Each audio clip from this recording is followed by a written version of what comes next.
you're having Easter dinner at home this year, you're going to want to have a beautiful tablescape, and Ken Wingard is here to show us how to do exactly that. So what did you bring for us today, Ken? Yeah, so we're going to create a tablescape. You know, I always look at those magazines, and you see those tables, and they always look so kind of like I could never do that. So I sort of just started pulling mine together at home, and I was like, you know, I need to bring this to the family because it's not Well, yours looked difficult. like it came from a magazine. It was all stuff I already had. We have a picture of it here. Oh, Ken, that that's is so beautiful. phenomenal. Easy, breezy, and best of all, cheap, cheap, cheap, cheap, cheap. Okay, I retract. I'm not having dinner at my house or your house. Okay, going to You're coming over? Ken's We do brunch, so you can actually do both. Oh, like, okay, good.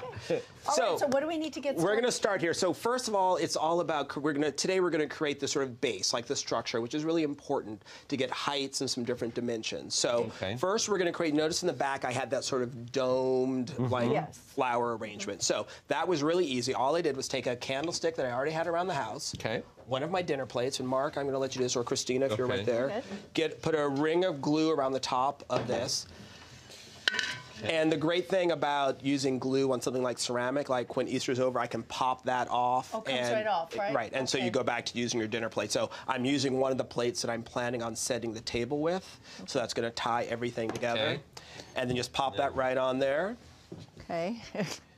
And then what you have here, ta-da! That's something right there. And Christina, you know all about cloches with gardening. You use these for seedlings. Pop that right on top, and all of a sudden you have sort of something that looks massive. Oh, it's beautiful. And that will be our center. If you don't have a cloche, I think I got this one for about 25 bucks. You can use them over and over. I've seen them at Home Goods. See, there you go. You can also get a round vase, a salad bowl, flip it upside down. Do the same thing? Use it, and be done. Okay. So the next we're going to, let that dry a little bit. Okay. We're going to, do you notice I had some terracotta pots on there, but instead of using your standard terracotta pots, what I've done here is I got standard clay terracotta pot. You probably already have them sitting around in your They're very affordable. Very affordable if you don't already have them. I spray painted it blue because it's going to match the dinner plate. And this regular, you don't need any sort of...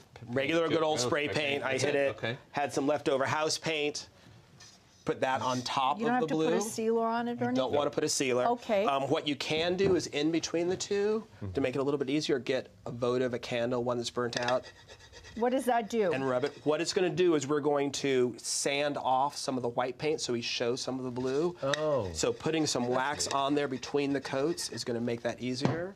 Okay. And then, if you want to try this out, Christina. What am I doing? All you're going to do is sand through the white paint. You're going to get some blue, and you're going to get some of the terracotta coming through. Okay.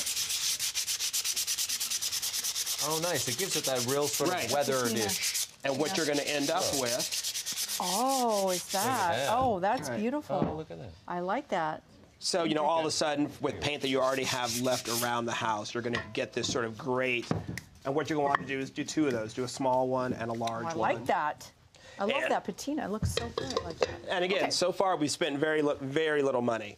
The next thing we're going to want to do is to create more depth, is to create risers. Okay. And what I did with that is I'm starting off with just... A book? A book. Standard books. Doesn't really matter what they look like. Get a few different sizes. And here I use, this is some fabric. I have a roll of it in my basement. It's just cotton. You could also use burlap, muslin, what have you. And you're going to wrap it just like you did in school. Exactly. Love that. Right. A little bit of tape there. Exactly.